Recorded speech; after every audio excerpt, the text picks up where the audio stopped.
Hello, everybody, and welcome back to OMB Reviews. I am the critic who is a cynic. Hope you're doing well, and today we'll be talking about Encanto and why it is now essentially a guaranteed flop for Disney, yet another guaranteed flop for Disney. We'll also talk about how Ghostbusters Afterlife continues to churn out and is getting ever closer to its break-even point, likely reaching that over the next couple of weeks. And we'll also talk about updates with films like Eternals and Dune, as Dune has now officially been released out in New Zealand and Australia, and trigger warning, nothing has changed.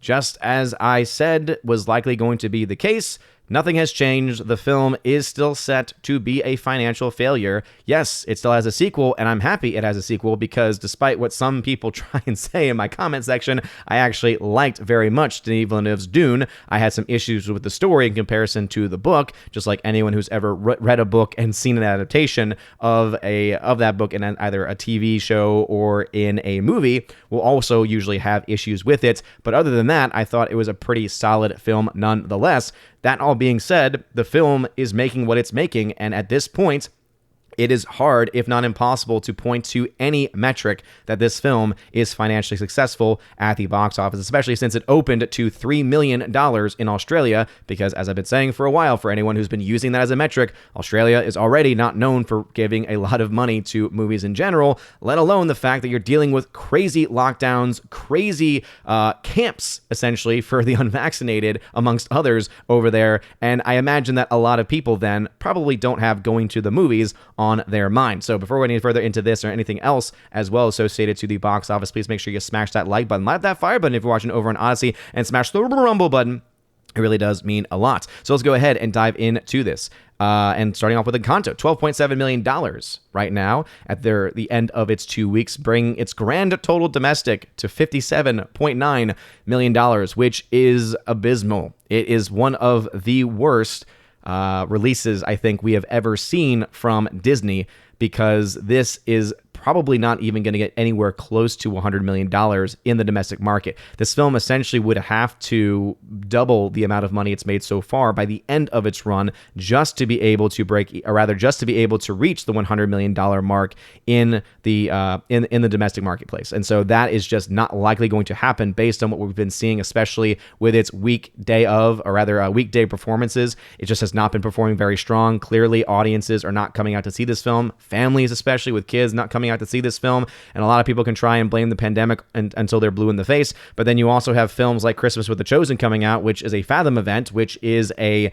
episode essentially of the Chosen series that is made specifically for a theatrical event, breaking records for Fathom events. And so it's one of those things where you always have to kind of point the fact that there are exceptions to this pandemic rule, right? As long as people continue to use the pandemic for an excuse for everything that comes out, and yet we still have these other films and projects that come out that seem to not fit that narrative, we're going to have to, again, be honest with ourselves that maybe it is that, yes, we're in pandemic times, but at the same time, we also recognize and realize that there are some films that people are just more wanting to go see. There's certain titles that are more enticing, and there's certain marketing campaigns that are just more effective. And what Encanto is showing us is that no one really wants to go see this movie. There's so many comments that I've had in the last couple of videos that I've done where they have explained saying, I didn't even hear about this film until you started talking about it. And I think that is, again, one of the weaknesses of Disney, is that they have just not been marketing their films well at all. And I think that the films themselves probably don't help the matter. It's not saying that Encanto is a terrible film. I haven't seen it to be able to say that. But what I can say is just seeing the trailer for it made me say, okay, this looks like yet another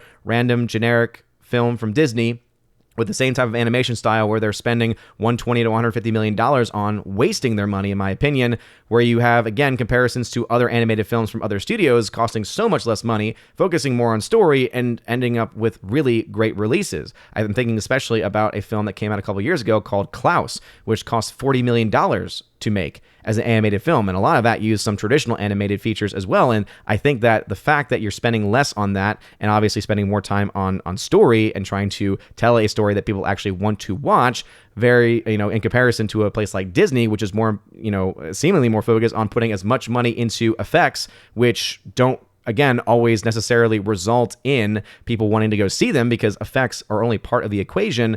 Disney's in trouble. Disney's in a lot of financial trouble because they have had so many financial flops this year at the box office. They've had very few if maybe only 2 or 3 that have even gotten close to the break-even point or over the break-even point. And even then, it's hard to really argue whether or not those films are going to be able to really make any returns, especially with so many questions about how much extra money did this cost for certain films that were delayed, amongst other questions like that I think are worth bringing up. That all being said, it's just not looking good for Disney. And I know there's a lot of Disney stans that like to go after me in the comment section, but these are the numbers, and the numbers are what they are. Ghostbusters Afterlife now at $102.1 million, crossing the $100 million mark domestically. Again, it is a lot closer to where it needs to be to break even internationally as well. And so it is likely going to reach that number probably in the next couple of weeks. I think the Christmas holiday especially will be very beneficial to Ghostbusters Afterlife because it has had a lot of positive word of mouth. And also, of course, Sony has been very good as it comes to marketing their films and getting people to actually show up to their films. Unlike Ridley Scott, who has yet another film coming out with House of Gucci, which in its second week of release saw a 53% drop. Again, all these are relatively solid holds from week on to week on, but it's only made $33.6 million, and it's not making much internationally. And even though one could argue it's an Oscar bait movie, yeah, you still also want to make money when it comes to Oscar bait movies. And Ridley Scott, even though this is definitely not going to be as big of a loss as The Last Duel was, it's still set to be a pretty massive loss nonetheless.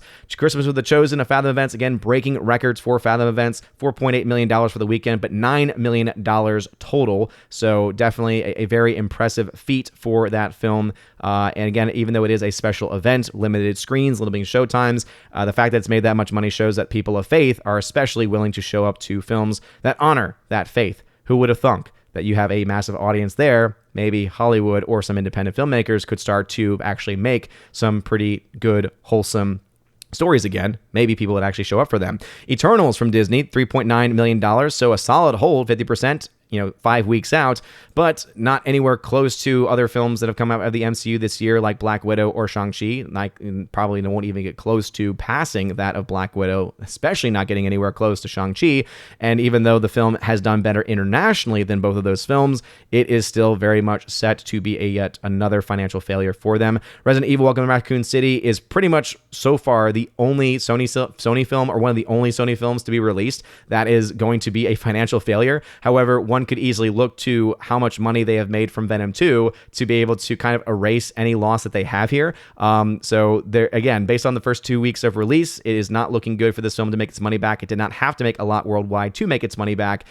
Just people aren't really interested in this project, which is really not all that surprising. And then we get to Dune. And obviously, I know there are still a lot of people that have been, again, stands for this movie. Keep in mind, I like this movie. I have already pre-ordered the 4K Steelbook for this movie. In fact, I bought 2 copies because I want to give away a copy of this film because I imagine it's going to have a lot of cool special features about it, and I'm a big fan of Denis Villeneuve. So it's not that I'm hating on this movie, it's that these are just the numbers and the facts, and there are enough people out there that just don't seem to understand the numbers and the facts that I have to continue to bring this up because the last, the next line that they were drawing, right, they were always pushing the goalpost down the line. The next one they were drawing was saying, oh, well, it still needs to come out in Australia and New Zealand. And guess what? It made $3 million in Australia in its opening. Good job.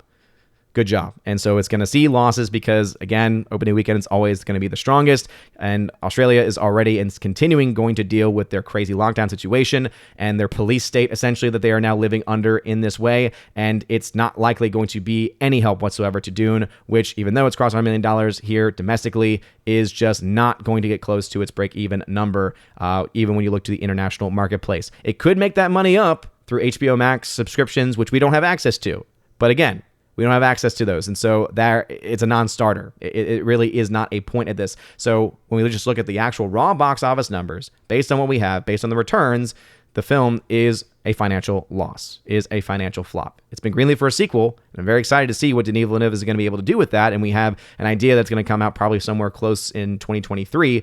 But again, does not mean necessarily that he's going to get the same amount of money to support him. I know that Legendary was the main voice behind Dune, but at the end of the day, they need to have enough money to do those effects, which he did very, very well for this universe. But unless he gets that kind of money again, or more than that kind of money again, it is not going to matter. And that's the reason why the box office matters, is because not just to guarantee sequels if you want sequels for certain films and franchises, but also that you want the actual money to be put behind those projects, to show faith in those projects. And a lot of that relies on whether or not they're able to actually make money, which at this point it is not. Speaking of not making money, Encanto, $116 million worldwide. Again, that is abysmal for a Disney release especially. So again, trash release across the board. Not a trash movie. I've not seen the movie, but as far as a box office release goes for a Disney film, it is absolute trash. And again, I know that people always get triggered. I'm probably gonna have a trigger warning at the very beginning of this video. I know that a lot of people get triggered whenever I compare this to films that occurred outside of the pandemic times, but let's go ahead and put this up against a similar film in Coco. All right, so as we can see, very much far off the mark in both the categories, and in its second week of release, once again, is about 50% plus behind where Coco was at the same time. $57.9 million is where currently you have Encanto, whereas Coco at the same time release was around $112 million. And yes, you can make the argument to some extent that obviously we're in pandemic times, but as I mentioned, there have been films that have been able to make money even in spite of all of these things. There's been several films, in fact, that have easily crossed $100 million within the first 2-3 weeks of its release. This movie is on pace right now to not even reach $100 million. So again, these are just the numbers as they are. Ghostbusters Afterlife, $145 million worldwide. Again, very strong showing there. It is not going to be a huge box office success as far as making crap tons of return on its investment, but because of the fact it did cost $75 million, it is still going to be a lot more profitable than Ghostbusters 2016 was because of their much more massive budget. And I know that some people always like, when I do these charts, we talk about some shots. Let's go ahead and compare this to the 2016 Ghostbusters film to see exactly where it stands currently. So as you can see right now, it is still a little bit behind where Ghostbusters 2016 was in its run at this point. But as you can also see, you see massive drop-offs happen for Ghostbusters 2016 in its third week of release. And so we, of course, will be paying attention to see exactly what kind of drop-offs we see. We already saw it drop off a lot during the week in its second week of release. So we'll see exactly how far behind it goes and if it's able to make up anything. The most important thing of all, though, is that even if this film ends being below where this film was domestically, which, again, is very likely at this point in time, unless people go out to go see this, and I think the holiday season especially can be very helpful to this film, it doesn't really matter as much because this film is already on pace to break even because of the fact that it costs half of what the atrocity of Ghostbusters 2016 cost. House of Gucci, $67 million worldwide. Again, another just terrible event for them. Christmas with the Chosen, $9 million domestically. Again, breaking records for what we have seen in the Fathom Events history. Eternals now at $384.3 million, so barely adding anything on at this point. So yes, it is definitely past some of the other MCU films internationally this year, but it is so far behind domestically, and that's the number that matters more because they get a lot more return on the domestic market than they do in the foreign marketplace. Resident Evil not doing anything anywhere, $24.2 million. Dune, $382 million. Again, needs to make $412 million to break even, and it only added $3 million from Australia, and that was the vast majority of the money it got from this past weekend, was Australia and America.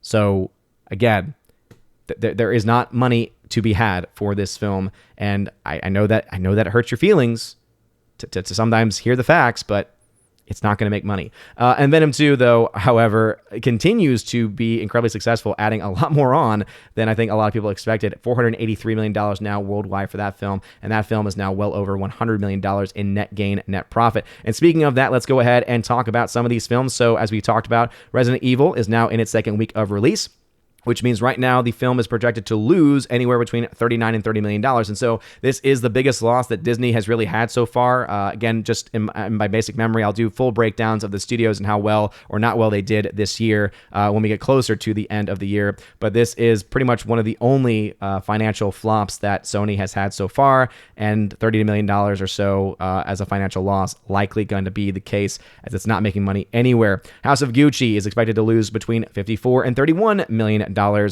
Ridley Scott, again, continues to not bring films people wanting to see. Encanto, $80 to $40 million loss. And I will add on here that this is based on the $120 million production budget that they had originally claimed for this movie. It is important to note that, according to some sources, I believe it was even Variety, that the film actually cost closer to $150 million. You can see the numbers doesn't even have the box office, or rather the actual budget for this film, but it's somewhere between 120 and 150, meaning that this movie could actually be closer to a $100 million loss by the end of its run, depending on how much the film actually cost and just how much more or how little more it makes in its impending run. It's going to be a financial flop, though, at this point, where it's guaranteed. Again, this would be only if it doubles the money it's made so far, and I just don't see that happening. It's just slowing down too much in too many countries, specifically countries where it's supposed to be doing, much better than it actually is. So this, to me, is just telling me the story of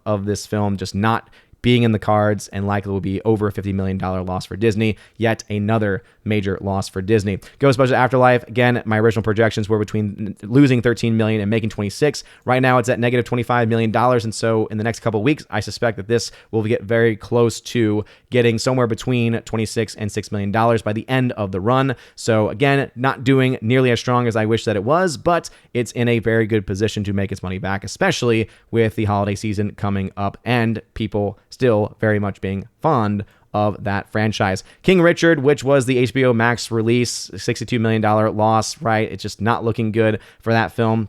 Clifford the Big Red Dog, not doing much of anything either. Eternals, right, is at a $79 or a $69 million loss at this point in time. It was expected to be anywhere between a $58 million loss and a $37 million gain. It's looking very likely that it's going to end up in the negative. So another, again, $50+ million loss for Disney. And it's really not all that surprising at this point in time. And it's insane, really, when you think about how much money Disney has lost this year. Now, going to Dune, as I mentioned before, now it's at $382 million. It's at negative $18.1 million. So just based on box office numbers, this film is not likely, and I would say it's almost a guaranteed fact now that we have the numbers from Australia and from New Zealand, that this film is going to be able to make nearly enough to make that money back. Because remember, that doesn't mean that the film needs to make $18 million more. What it means is that taking the 60% cut that we assume by the end of its run into account, it needs to make, again, almost twice that amount to make that amount up. What do I mean by that? What I mean is that let's say that the film makes another $36 million. Okay, if they get 50% of that entire total by the end of its run, then it would come out to roughly $18 million. They get about 60% of the amount, so it needs to make a little less than $30 million to make that money back. But is there $30 million left really in this movie? It just does not seem to be in the cards. It's now in the 1,000s as far as theaters in the domestic market, which has been one of the strongest markets for it, and it is just not making money elsewhere because it's already been out internationally in other countries for a long time now. This is not me hating on the movie. This is me pointing out a fact. It's a very small financial loss. It will probably be able to make this up in 4K sales and 4K releases and steelbooks, etc. But as far as the box office is concerned, it is a box office loser. Again, not me knocking the movie, it's just me stating a financial fact at this point. But what are your thoughts about all of this? Are you surprised that Encanto is yet another massive loss for Disney? I myself am not. Are you surprised that Resident Evil is likely going to lose money? Again, I am not, because no one was really asking for them to remake or redo that franchise. And also, what are your thoughts about Ghostbusters? Do you think that it'll get there in 2 weeks, 3 weeks? When do you think it'll reach its break-even points, if at all, if you disagree with the metrics on that? And also, what are your thoughts on any of the other films that I've mentioned? Let me know in the comment section below. If you like this video, smash that like button, slide up that fire button, and smash the rumble button. It really does mean a lot. Also, make sure you're subscribed to the channel with that bell notification on. That way you know every time a new video or live stream goes live on the channel. And again, thank you all very much for your kind words this past week, as my voice has been absolute trash, as it is getting better. So I do appreciate all your love and support. You guys are great. I hope you all have a blessed second Sunday of Advent, and that you continue to have a blessed Advent season as we prepare for Christ. You're all great. Have a wonderful day. And as always, God bless.